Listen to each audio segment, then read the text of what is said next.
What's going on, folks? Mr. Z here. The election here in the United States is really gearing up, and of course, there's a lot of debate as to whether or not Trump will actually be a viable candidate by the time the election comes around. He's been disqualified from appearing on the ballot in one state, and he is facing some significant legal troubles. It's an uphill battle, but it is still anybody's game at this point. So the big question, of course, is what if Trump wins? Trump has been campaigning on some very, very bold policies, stuff that hasn't really been talked about in a long time. Foremost, perhaps most boldly, being a Republican candidate talking about expanding the role of the federal government and the authority of the executive. He's talking about the executive needing additional powers at this point in time to handle the various issues that America is facing. And this is something that a Republican conservative candidate has not touched on for a very, very long time. Since the rise of neoconservatism, it's sort of been a taboo. The conservative talking point, the conservative position has been that big government is left-wing. It is socialist. It is not something we like. We want the government that governs best is the government that governs least. So this is a major turning point. I've talked a little bit about this in my 7 Ages of America conclusion video, Which Way is America Going? We are very much moving toward a direction of using more government power on both sides of the aisle, and Trump is definitely going very boldly with what he is proposing. Now, aside from expanding the authority of the executive and federal power, he's talking about streamlining and reorganizing certain federal offices. He's talked about getting rid of the Department of Education and various other government agencies, but he's also talked about getting rid of certain government employees and replacing them with loyalists, which is going to be that's going to be an interesting thing to see. Naturally, if Trump wins, there's going to be a significant upset, as there was during his first election victory. In response to this, Trump has talked about using the Insurrection Act to call up federal troops and send them into major cities, not just to put down protests and riots, but also to, in the long term, curtail crime in a lot of these cities. And the use of military power isn't expected to stop there. He's also talked about authorizing ICE to deputize local police officers to facilitate rounding up of illegal immigrants and facilitating mass deportations. He's talked about pulling troops from overseas and stationing them at the southern border, using the military to complete the border wall if necessary, and various other projects. On immigration, Trump he's also proposing some very bold policy here as well, talking about bringing back COVID-era restrictions for asylum seekers to prevent people coming to the United States as a safe haven, ending birthright citizenship so that somebody comes here, they're born a child to illegal immigrants, they don't automatically gain citizenship. On trade, he's talked about expanding presidential powers to allow for the creation of more tariffs. He wants to hammer in hard on China, especially, talking about ending the importation of essential goods produced in China to stimulate their production here. That's understandable. We naturally don't want to be dependent upon a country like China for essential goods.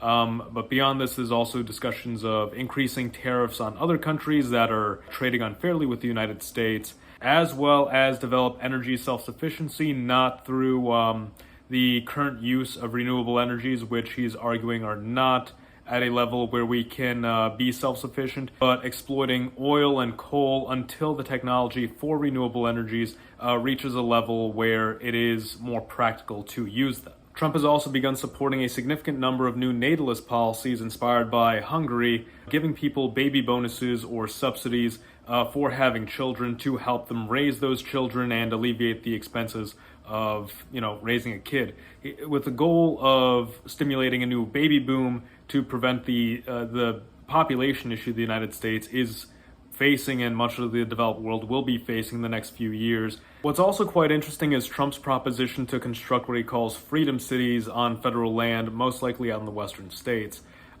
He's spoken about using these areas to test vertical takeoff transportation, it's a little vague, but it's going to be interesting to see what that manifests as. All of these policies would have interesting effects on the United States in the long term. For one, as I said, the expanding of federal power is sort of inevitable at this point. Whether Trump or Biden holds office, federal power and the authority of the executive office is likely to be expanded regardless. The response to rioters and protesters, the enacting of the Insurrection Act, it likely will not help national polarization, but it will facilitate a situation where it's like one side wins out over the other. I think that's sort of the position a lot of America First Republicans are starting to take, that it's like, look, it's not a matter of de-escalating, it's a matter of either winning or losing at this point. Naturally, the consequences of that, if Trump wins and this outcome emerges, is that you could have an increasing scale of violence and an increasing scale of polarization where there's a protest or a riot, the military comes to put it down, and in response to that, the anti-Trump movement, the anti-Trump faction, becomes more and more radical and begins taking more extreme action. This could manifest into terrorist attacks. This could manifest into rebellions. It could manifest into possibly something of a light civil war type of situation. If this occurs, the most ideal situation would probably be that this show of force leads to a de-escalating of violence on both sides, where the conservatives feel satisfied that, okay, the government is finally doing something to put down protests, and the left says, well, we're not going to escalate anything at risk of there being more violence. And then things become more peaceable and both sides are willing to hear the other side out. That's a possibility, but it's probably not too likely. In fact, what's more likely, if we have this situation where the government is cracking down on the anti-Trump movement and the anti-Trump movement becomes more radical, you could end up with a situation similar to that during the Pinochet regime. Now, the using of the military to crack down on crime in major cities could be a very effective tactic. Oftentimes in these cities, police just don't have the funding or even the incentive to go after some of the most dangerous criminals. Heck, even say in some of these places in California where there are restrictions. You can't arrest somebody unless they steal a certain amount of money, or if you arrest somebody, they end up on the streets again. Facilitating the use of military force against criminals like these might be able to do the job that police officers simply haven't been able to. Now, the use of the military and ICE expanding its ability to deport illegal immigrants, that's going to have two major effects on immigration. One is, of course, it's going to be removing these illegal immigrants already in the United States, but it's also going to discourage additional people coming to the United States who feel that they're going to be able to stay without any challenge. Now, this could be expected to have an initial negative impact upon the U.S. economy, but in the long term will open up jobs, encourage employers to raise their wages to employ Americans, and perhaps offer some better benefits. Regardless of that, these deportations are going to be it's going to be a rough public relations situation for the Trump administration. No matter how you slice it, for the majority of the population, if you're not 100% in that camp, there's no real pretty way to frame deportations, especially for a lot of the Hispanic community, which is going to be seeing this, perhaps seeing their family members taken away. And this is not necessarily going to radicalize some of these Hispanic populations, but definitely turn them against the Trump administration to a degree. Inversely, there are also a number of Hispanic immigrants here in the United States who have been here for a while and do have a strong position against illegal immigration, but that already exists. That there's no strengthening that through Trump's actions. In a way, this is one of those unpopular, but from a practical standpoint, necessary decisions that have to be made to better the social conditions in the United States as well as the economic conditions. If the U.S. is providing all these resources, all these jobs, all these opportunities to people who come here illegally, to people who don't have a history here, that deprives Americans who have a history here, who have a stake in this country, from taking advantage of those opportunities, of those jobs, of those conditions. Demographically, however, this won't do very much to change the course of America's changing demographic landscape. I made a video on if America is going to become a Hispanic country in a matter of decades. I'll link that video right here. But the conditions within the United States right now, the white population, because of birth rates, because of population trends, is probably going to continue to decline for a few more years before it hits sort of a plateau.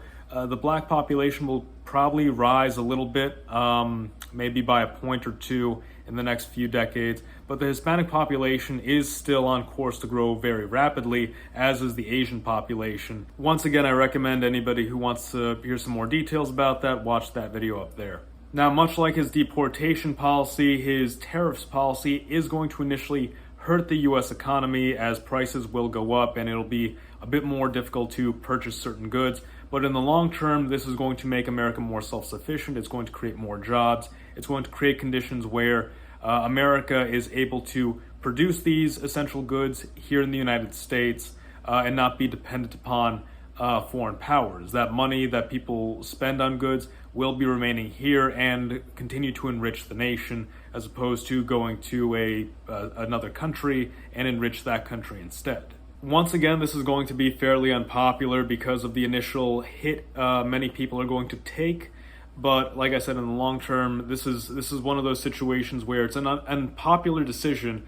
But Trump, being in his second term and talking about taking on these extended executive authorities, doesn't feel like he has much to lose. Oftentimes you'll see in American history where a president will ride out their first term very cautiously because they want to win re-election, and during their second term will put forward a lot of the policies that they know are unpopular, they know will cost them popularity, and that very much seems like Trump's strategy this time around. Now, something we didn't talk too much about is Trump's position on a lot of this geopolitical foreign policy. He's spoken about reevaluating NATO, reevaluating the UN, and possibly retracting the United States from some of its international responsibilities to focus more on domestic issues. This is very important. It's interesting to see how this is going to manifest, but of course he's talked about holding more of the NATO countries accountable for their share of NATO funding, as well as reevaluating what the function and purpose of NATO will be. No doubt the situation with Russia and a lot of the scare that World War III might occur is leading to some of these considerations, and of course U.S. hesitance to get involved in what is essentially a European affair. Depending on how much the U.S. does withdraw from the international scene, this would certainly embolden countries like Russia and China, but generally speaking, so long as this framework is there, we are already seeing a lot of these European countries moving toward more military self-sufficiency, recognizing that during the Trump administration, there was that risk, there was that slight pullback, and even during now during the Biden administration, Emmanuel Macron is recognizing, look, the U.S. is pivoting toward Asia. We cannot count on them in the long term to protect us from other threats. We need to focus on developing our own militaries. As this just seems like another inevitable thing that's going to happen regardless. Trump might just expedite the pace at which that occurs. If we assume the conflict between Russia and Ukraine is not resolved by the end of the Biden administration, Trump would probably conclude it in a ending favoring Russia, just for the sake of ending U.S. investment in that part of the world and focusing more upon domestic issues. If that is the case, this could be a launching off point for a state of rapprochement between the U.S. and Russia, but that can't be guaranteed at this point. Now, why the United States might want to do that under a Trump administration is that if there is a pivot toward Asia, which seems to be happening regardless of which faction is involved, Russia is in a strategic position to check China in Asia proper. The U.S., of course, is removed by the Pacific Ocean and can only really function through its allies in the Pacific: Japan, South Korea, Taiwan, and to a lesser extent the Philippines and Vietnam. But adding Russia to that roster would essentially lock China in. It would significantly limit what it is they can do. Now, as for the baby bonuses to stimulate a baby boom here in the United States, that is very important for the situation the U.S. will be facing in the next few decades. But I am skeptical of its effectiveness, just because I feel that this is more of a psychological and social issue than it is a matter of finance. Raising a family is more expensive these days, but there is also, we'll say, arrested development for a lot of the youth these days. More of a focus on the self than there is on family. well, we often see, even in some conservative circles, there's talks of, well, I'm going to, I'm going to buy some property, I'm going to move out to the forest, and I'm going to have like 7 kids with my my trad wife. But it's like, how many people actually put that into practice? It's a very limited number, even in conservative circles. Most likely, the baby bonus plan will lead to a slight rise in the U.S. population, but it's not going to be enough to completely alleviate the demographic crash that's going to happen some years down the line. It could cushion the situation, and this paired with automation could avert it entirely, at least here, but that's yet to be seen. As for the freedom cities, I'm not even sure where to begin with that. It's going to be very interesting. If these freedom cities are built in conservative states, you all know my position on why cities become liberal. It's just sort of an inevitability. You can watch this video here. Depending on the size, scale, and how these cities are built exactly, and if they're built in red states, they'll likely contribute to making those red states more blue in the long term, or at least more socially liberal, depending on how politics manifest in response to the Trump election. So if Trump wins the presidency, and if his policies are in fact successful, in the long term, the United States will likely become stronger, but there's of course there's lots of variables that factor into this. There is the threat of America losing its standing on the global scene before it's able to stabilize its domestic strength and self-sufficiency. There's a possibility that Russia, rather than seek rapprochement with the U.S. or back off for a while, becomes more emboldened and becomes more aggressive in Europe. There's a possibility that China feels emboldened and decides to expand in the Pacific, knowing that, well, Trump is an America First candidate. He isn't going to bother waging a war in the Pacific. So there are a lot of factors that could go one way or the other.